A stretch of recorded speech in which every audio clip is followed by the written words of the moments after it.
This is Jimit Shah and welcome to the Gyms Automation. So today we'll see how you can turn on this control panel.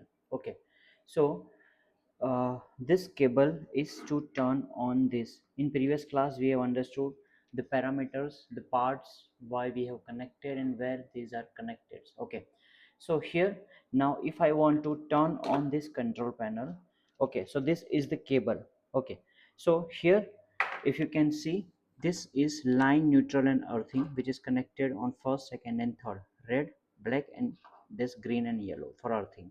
So these three you have to connect over here. Okay, and then you can give a power supply. This is 6 ampere and turn on. Okay, once you turn on this,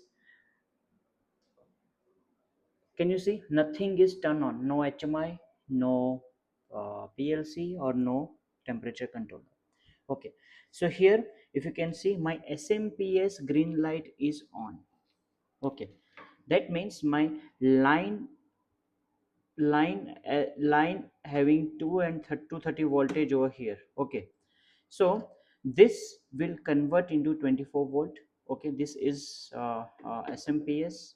And now if you want to turn on your PLC or your HMI or your this temperature controller, these are the MCB for that. This is for temperature controller, this is the MCB, this is the PLC MCB, this is the HMI MCB.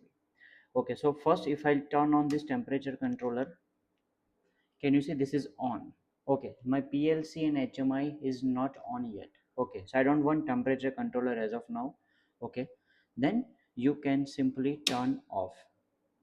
Then if I want to turn on my PLC, then I'm turning on my PLC at MCB. Can you see this PLC is on and nothing else is on as of now? Okay, so make sure that you turn on only which MCB which you want to work. Okay, don't turn on all these three unnecessary, it is not required. So my PLC is on now. My power light is green, my run light is in green, so that means my PLC is on. Okay, so I'm turning off my PLC. So my PLC is off now. And if I want to turn on my HMI, so I'll turn on HMI MCB. So this will be turned on, right? And if you don't want HMI, then you can simply turn off this HMI MCB, right? So this is how you can turn on this. Please note, this is very important to understand this MCB structure.